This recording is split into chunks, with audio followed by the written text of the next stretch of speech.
Hi, for my curiosity project, I chose the topic mental illness and the death penalty. And so, how the death penalty has been changed by the discovery of mental illnesses and their effect on crimes.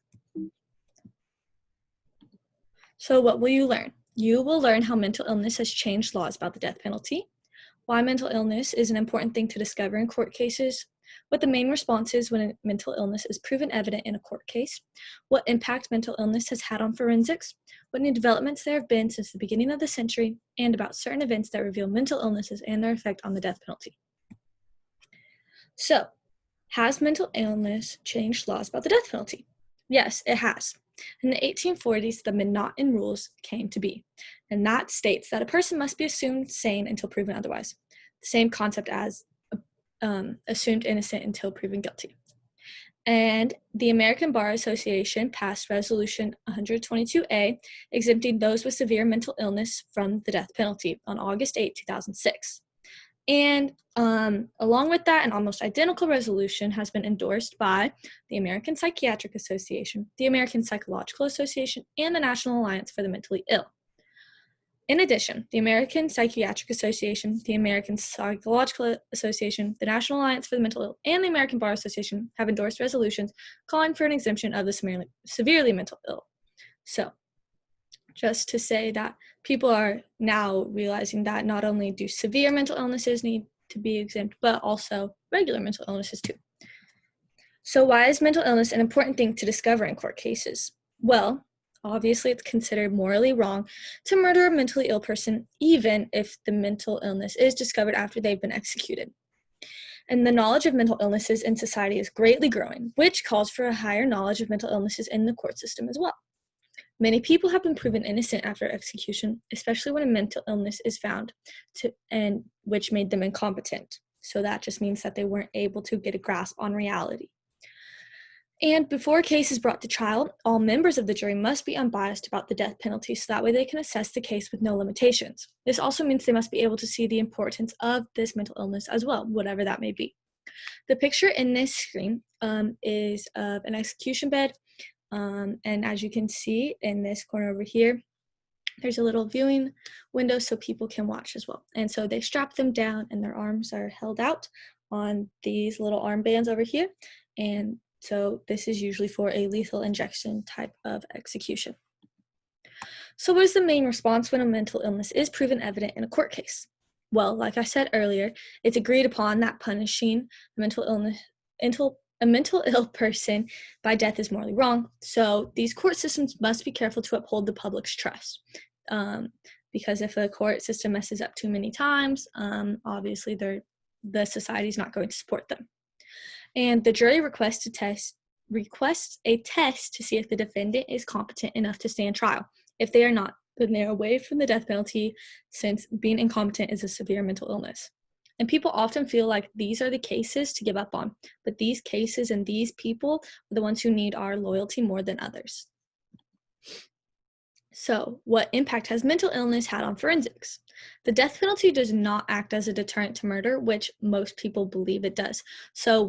And that doesn't matter if you're competent or not. So there's really no argument for the death penalty in that way to say, well, it deters people from committing crimes, because it doesn't. Especially if they have a mental illness, then they aren't able to get that grasp on things being deterrent. And there's now a higher call for forensic psychiatric workers to take on cases that involve mental health issues.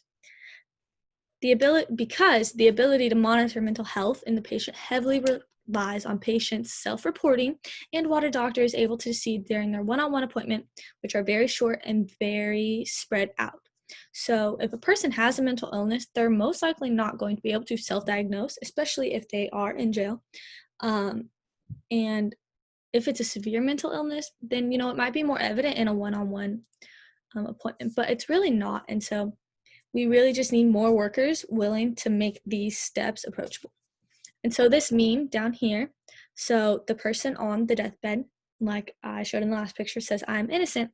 And then it's the Statue of Liberty saying, "I am deaf." So it's like sometimes we just let executions happen even though people are innocent. So here's what the numbers show. This graph on the left over here, People with mental illnesses are more likely to volunteer for death row, and it's seen as a way of escape for them, and the authorities do not stop them. And so in this graph, the blue people are people who did not volunteer for the death penalty, but the red is people who did volunteer. So in those with depression, it was a 12 to 26% ratio. That's a huge difference. And suicidal tendencies, especially if these people have had failed attempts at suicide, they're definitely much more likely to volunteer for the death penalty because it's another way for them to get out of living. As we see, 13% of people who didn't volunteer and it's 37% who did. That's a huge difference. And then suicide attempts, it goes from 8% to 32%. That's huge. As well as just mental illnesses overall, 39% did not volunteer, but 63% did. And this graph on the right here, it shows the amount of executions by region since 1976. And it shows that certain areas in our country are farther behind others in terms of knowledge on mental illness. As we see, the South carried out 82% of the executions in all of the United States, whereas the rest of us, like 2 sections, were in the single digits. So it just really shows that we need to continue to educate people on this so that way these mistakes are not happening. So what new developments have there been since the beginning of the century? Well, people with severe mental illnesses are away from the death penalty as of 2006. And this is a huge step forward in moving towards the removal of the death penalty overall. And then also several smartphone apps are in the works that would provide a patient and doctor data to help distinguish what might trigger some outbursts or what they were doing before, like they had a severe change. And so that's because of data that they collect from their speech, their texting, their app usage, all of that. And then also, more states have banned the execution of mentally ill people in their courts than those who have yet to make this law. So that's huge. And so in this picture down right here below me, it's a picture of a firing squad from World War II. So this is actually a picture like in real time, and this person, yes, sadly is being murdered in this photo by firing squad, and firing squad is still used today, just in some places though. This picture over here explains all the ways that have been used for execution in the past few hundred years. The only ones that are really still used are lethal injection and firing squad, maybe a little bit of execution, but not really. Hanging doesn't work anymore because it's considered slow and unusual punishment unless you find a way to just break their neck completely in 1 split second. So a timeline of the history of mental illnesses and their effect on the death penalty. So in 1846, Michigan became the first state to abolish the death penalty overall, except for treason, because treason was a huge thing back then. Still is, pretty much. And then in 1986, in the case Ford versus Wainwright, it came from Florida that led to the decision that the execution of insane persons should be banned. So the Supreme Court made that decision. And then in 1989, in the case Penry versus Lenaw, it was decided that executing persons with mental retardation is not a violation of the 8th Amendment. And the 8th Amendment is what states that you cannot commit cruel and unusual punishment. But in 2002, in the case Atkins versus Virginia, the execution of mentally retarded defendants violates the 8th Amendment's ban on cruel and unusual punishment. So in just a short 13 years, that was reversed. And so now you cannot execute people who are mentally retarded, which mentally disabled or severe mental illness. And in March 2011, Governor Pat Quinn signed the legislation to repeal the death penalty in Illinois and replace it with life without parole. So that's for people of all spectrum, mental illness, not mental illness, no matter what. There's no death penalty there. And then October 11th, 2018, our state's Supreme Court decided it was unlawful punishment and abolished the death penalty in our courts. So we are just continuing to follow suit. And then in May 2019, the House in Texas passed a bill to revoke the death penalty for mentally ill inmates and criminals in Texas courts. A decision has still not been made, but Texas has one of the highest rates of executions per year, so this would be a huge push for the remaining few states to change their laws as well, because like we saw, the South does 82% of our executions, probably more now because I think that graph was from 2015. So it just definitely shows that these states are having a harder time convincing these laws to be passed. So my sources, my source one was an article written because Dylan Roof, the man who shot 9 churchgoers in South Carolina, fired his attorneys after they wished to provide evidence of mental illness in court. And it was written because that kind of like shook everyone to their core, because these attorneys, yes, were trying to help him and people felt there should be justice, but also they didn't feel that it was right that he could fire his attorneys for this. And this article explains like the legal route that these criminals can take to sign up for a death penalty, which is what he was trying to do, because he had a failed suicide attempt at the church after he shot these people. And so the judge can allow these people to skip legality in certain phases, and that just signs them up for death row because they didn't go through that.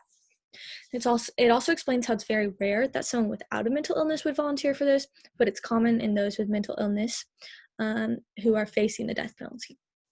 And this article also explains the different laws for the death penalty set in place by the Supreme Court, like how it's cruel and unusual punishment to execute a juvenile, and why these should also apply to those with mental illnesses.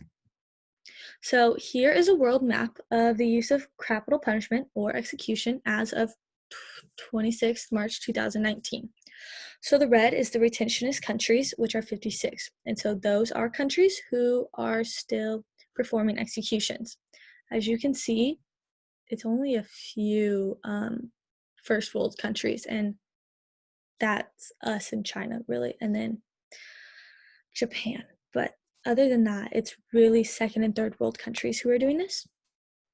And so the yellow or mustard is the abolitionist and practice countries. So that means that these laws are still in place, but they have not had executions in 10 years. The green are the abolitionist countries, except for crimes committed under exceptional circumstances. So like that's the wartime crimes. As you can see, that's mainly in South America and then a little bit in Asia as well. And the blue are the abolitionist countries, and there's 106 of those, and so those are the countries who have just outright banned capital punishment. So my second source is the Death Penalty Information Center. It's a website that's very reliable, and it just presents unbiased facts and reports on the death penalty. It includes the history of the death penalty, each state's different stances on each subject, like those who are mentally disabled, those who are mentally ill, those who are not, juveniles, all of that. It's just a place where you can go to find all of that. And it also has resources, like in this picture in the bottom left corner. It has like curriculum for teachers to teach in their high schools. They offer data on all those areas, and you can find links to articles, explanations of different laws, an entire page of fact graphs from the last 10 years in the United States. So my third source is an article written about an interview with a famous death penalty case lawyer, Judy Clark. That's her in the bottom right. She has been cheating death for 18 years with her clients, and those clients include the bomber of the Atlanta Olympics, the bomber of the Boston Marathon, people who commit these serious crimes that people really believe should be put on death row. And she says that she does it by getting personal with the client. So that means that she works with them to get to the bottom of what caused them to commit these crimes, and really figures out like what's happening inside of them and why they do not qualify for the death penalty. And she just tries to provide them a reason to live instead of them wanting to volunteer for the death penalty, because that's mainly what most of these people want to do.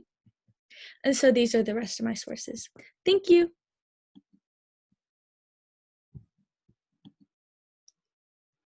How do I pause it?